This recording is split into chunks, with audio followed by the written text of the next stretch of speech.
اعوذ باللہ من الشیطان الرجیم بسم اللہ الرحمن الرحیم السلام علیکم ورحمۃ اللہ وبرکاتہ۔ رب اشرح لی صدری ویسر لی امری واحلل عقدۃ من لسانی یفقہوا قولی۔ سجدہ تلاوت کے متعلق ایک اہم بیان کہ اگر کسی پر سجدہ کرنا واجب ہو جائے تو اسے ادا کرنے کا مسنون طریقہ کیا ہے، یہ مسئلہ آپ سب کے ساتھ شیئر کرنا چاہوں گی، جسے جان کر انشاءاللہ عز و جل بہت زیادہ فائدہ ہوگا۔ سجدہ تلاوت قرآن کریم میں 14 مقامات ایسے ہیں جہاں پر سجدہ کرنا واجب ہو جاتا ہے۔ ایسی جگہوں پر قرآن شریف کے حاشیہ پر لفظ السجدہ لکھا ہوتا ہے۔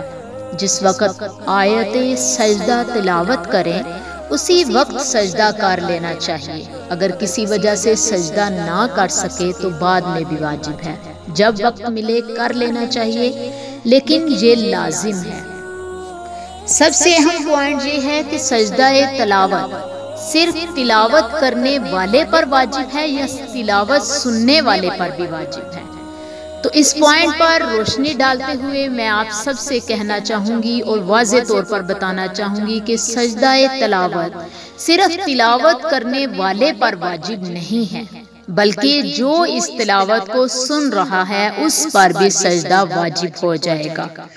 مثال کے طور پر اگر گھر میں کوئی عورت یا مرد قرآن مجید کی تلاوت کر رہے ہیں اور اس طرح تلاوت کر رہے ہیں کہ سننے والا آسانی سے اسے سن سکتا ہے، تلاوت کی آواز آ رہی ہے اور سننے والا بہت غور سے سن رہا ہے، تو اگر ایسی صورت میں سجدہ تلاوت یعنی سجدہ کی آیت آ گئی تو پھر پڑھنے والے پر بھی سجدہ واجب ہوگا اور سننے والے پر بھی سجدہ واجب ہوگا۔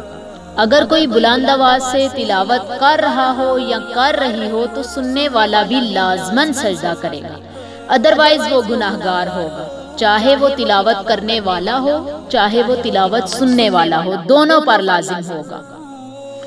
سجدہ تلاوت کے لیے کیا شرائط ہیں؟ سجدہ تلاوت کے لیے سب سے اہم شرائط ہے کہ نماز جیسی ہی طہارت حاصل کی جائے۔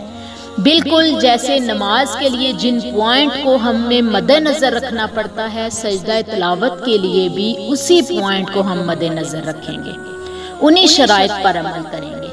مثلا طہارت کا ہونا لازمی ہے، باوضو ہونا لازمی ہے، جسم کا پاک صاف ہونا، جگہ کا پاک صاف ہونا، قبلہ رخ ہونا، یہ سب سجدہ تلاوت کے لیے اہم شرائط ہیں۔ اب مین پوائنٹ ہے کہ سجدہ تلاوت کرنے کا طریقہ کار کیا ہے۔ یاد رکھیں، جب بھی آیت سجدہ تلاوت کی جائے اسی وقت کھڑے ہو کر یا بیٹھ کر تکبیر کہتے ہوئے سجدے میں چلے جائیں۔ اب تکبیر کے لیے ہاتھوں کو کندھوں تک یا کانوں تک اٹھانا لازم نہیں ہے، ہم کھڑے ہو کر اللہ اکبر منہ سے ادا کرتے ہوئے سجدے میں چلے جائیں گے، ہاتھوں کو نہیں اٹھائیں گے، ہاتھوں کو اٹھانا شرط نہیں ہے۔ سجدہ تلاوت جب ہم کر رہے ہوں گے تو کھڑے ہو کر یا بیٹھ کر تکبیر کہتے ہوئے بس منہ سے اللہ اکبر کہتے ہوئے سجدے میں چلے جائیں گے، اور سجدے میں 3 بار 5 بار یا 7 بار تسبیح پڑھیں گے، سبحان ربی العلی سبحان ربی العلی سبحان ربی العلی، اور پھر کھڑے ہو جائیں گے یا بیٹھ جائیں گے۔ یہ ایک سجدہ ہو گیا۔ تلاوت کرتے وقت آیت سجدہ آہستہ پڑھ لی جائے تاکہ دوسرے لوگ نہ سنیں تو یہ مستحب ہے، کیونکہ اگر دوسرے لوگ سن لیتے ہیں، ان کے کانوں تک آواز آ جاتی ہے تو سجدہ ان پر بھی لازم ہو جاتا ہے۔